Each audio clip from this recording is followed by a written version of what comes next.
Ego autem cum justitia paremur in conspectu tuum. Sanciamur tu manifestabitur gloria tua.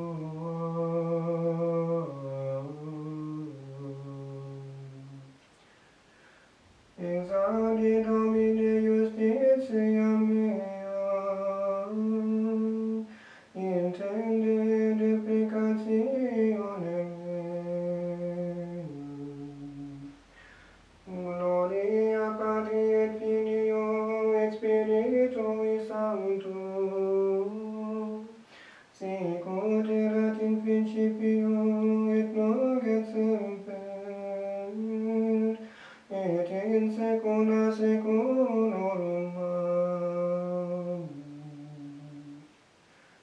Ego autem cum justitia paremur in conspectu tuum. Sanciamur tu manifestabitur gloria tua.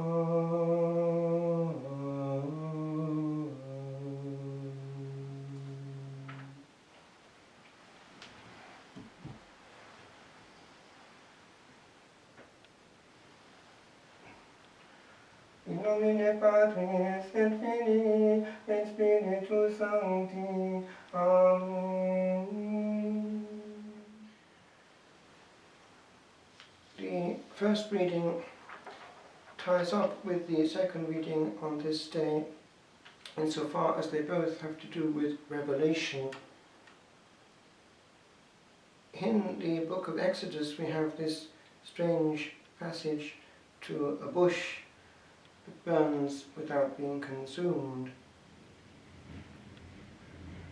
I will turn aside and see this great sight, why the bush is not burnt. And the Lord saw that he turned aside to see.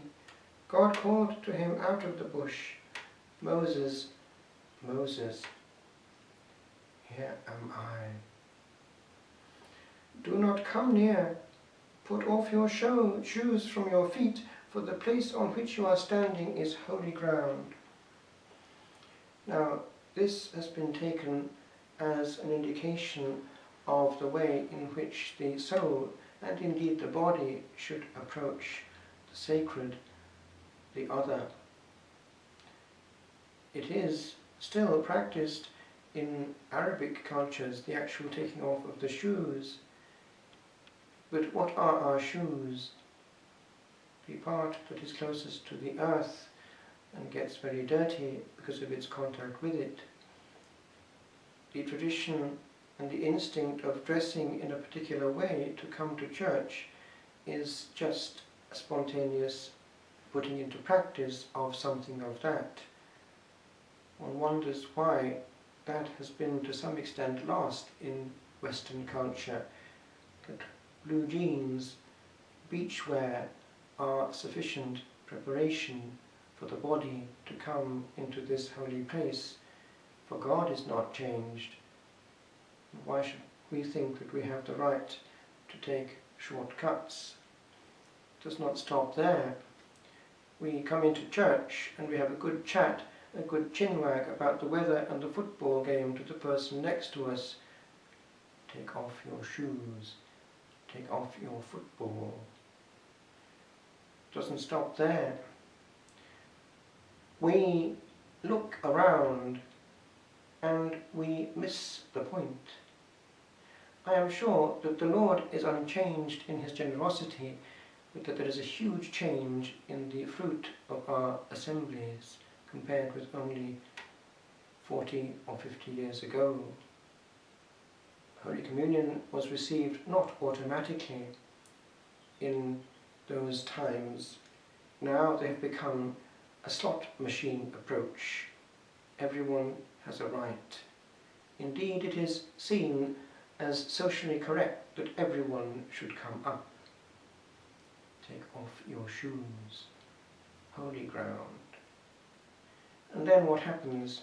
We come back and we open a book, if we're lucky, to sing a song without thinking about our guest, not waiting for the word from within, and indeed not giving a chance for that word to come. If we're unlucky, we end up straight away at the parish bulletin, the notices, and then incorrectly the post-communion prayer and the dismissal with or without a sound of clapping for anything which has to be appreciated on a parish level. Take off your shoes, holy ground. And then what happens? There is a huge agora of encounter, with or without the lubrication of tea or coffee. Take off your shoes. Newman copped on that the Catholic Church was hugely and essentially different from anything he had known, against his will in a sense, because he was fighting hard to try and keep his balance amongst what was difficult to justify as time went on. He found himself in the position of the Donatists, or worse, as he looked at the Church Fathers. What was always, what was by all, what everywhere was believed. Quod semper, quod ubique, quod ab omnibus creditum est. And now we are in quite a contrary situation. We celebrate the sacred mysteries, yes, on holy ground, as Benedict XVI said, ut si Deus non daretur, as though God were not. As though God were not there. We are DJs. We are good at presiding. Presiding means self-presiding. We are to be seen, to be well observed in all our innovative ability. And God is sometimes thought about now and again. Now, Newman had a huge struggle to come to this truth, and I wonder what he would think if he looked around some of our modern assemblies. Let us give it to Newman. He and his crowd, the Oxford movement, was responsible for a re-Catholicizing of the Anglican Communion, because Newman himself did not celebrate every Sunday when he was a young clergyman. It took a good long time for the Anglican Church to get around to frequent celebration as they know it now. Even in the Low Church, it is by now very frequent. But, and this is the point, the Holy Spirit was and is at work in that same Anglican communion as in many non-Catholic communions, not in the fully sacramental way, but in the fact that that Holy Spirit is not taken in as we are and sees the sincerity of the soul, that very sincerity which allowed Newman to be open to further grace. So God is sanctifying these beautiful souls who are faithful to the light that they have, and they can edify and teach us.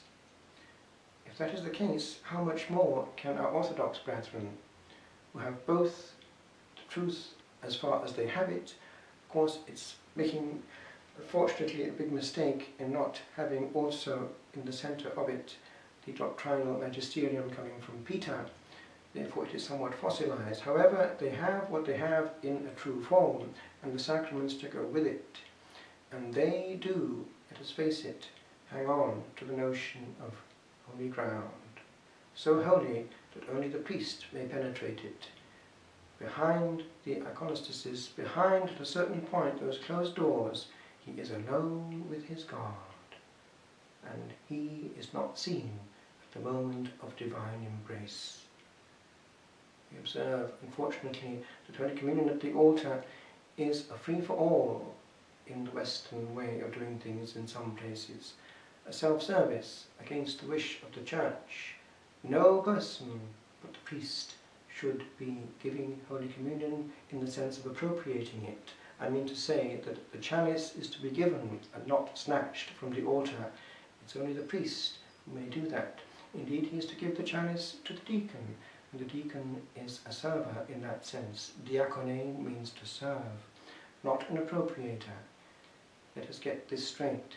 God is hurt when he is disobeyed at the highest moment of contact, and I am quite sure that he is not free to bless fully with the fullness of blessings and graces that he had prepared in that package, because we at that moment are hurting love. Having said that, there is consolation to be received from the fact that God is hugely generous and does use even imperfect celebrations to get through to the genuinely pious soul. Why? Because God still identifies himself with what he has founded. The sacrament par excellence of salvation is the Church itself, in which there are 7 channels of communication, the 7 sacraments. The Church is grace, and Newman saw it. Therefore, the Lord is bound to be at work hugely, even though he is upset, as we would say. Now, Newman has some interesting things on this point, showing the essential difference between the Catholic Church and any other. It is very evident, he says, that no other religious body has a right to demand such an exercise of faith in them, and a right to forbid you further inquiry, but the Catholic Church. And for this simple reason, that no other body even claims to be infallible, let alone the proof of such a claim. Here is the defect at first starting, which disqualifies them, one and all, from ever competing with the Church of God. The sects about us, so far from demanding your faith, actually call on you to inquire and to doubt freely about their own merits. They protest that they are but voluntary associations and would be sorry to be taken for anything else. And they invite you to take the Bible with you to their sermons and to judge for yourselves whether their doctrine is in accordance with it. So that is the fundamental difference. A Protestant will scratch his well-fed head and analyze, do I believe or not believe? Do I accept or not accept this bit? I am in command of what I accept and reject from the things given to me. Now, the problem is that that mentality is coming into the Catholic Church too. We are finding it more and more.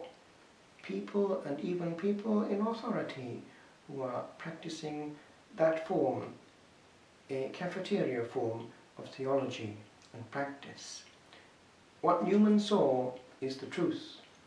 We accept, we abdicate, we adore precisely in that form of humility in which the shoes of our soul and mind are taken off in utter prostration.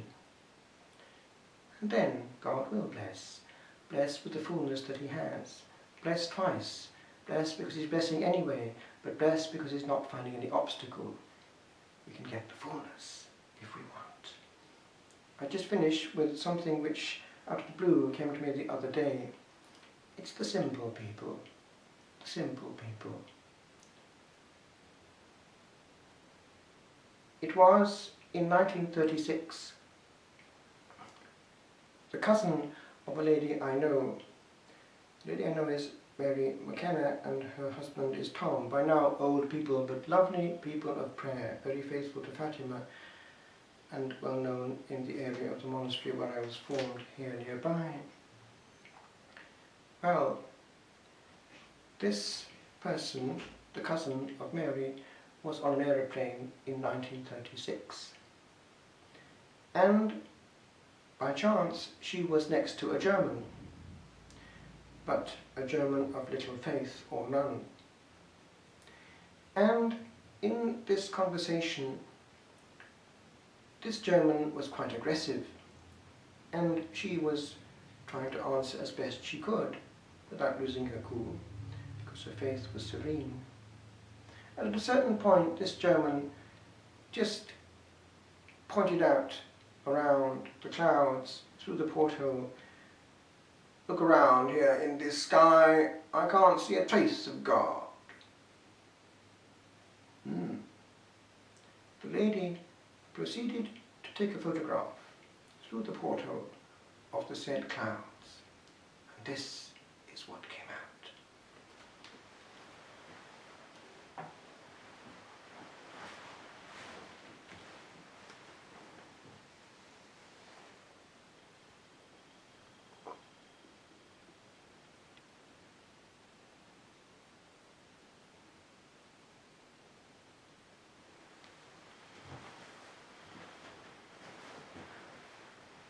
Our God is a God of surprises, for whom we do well to take off our shoes, for where He is holy ground indeed.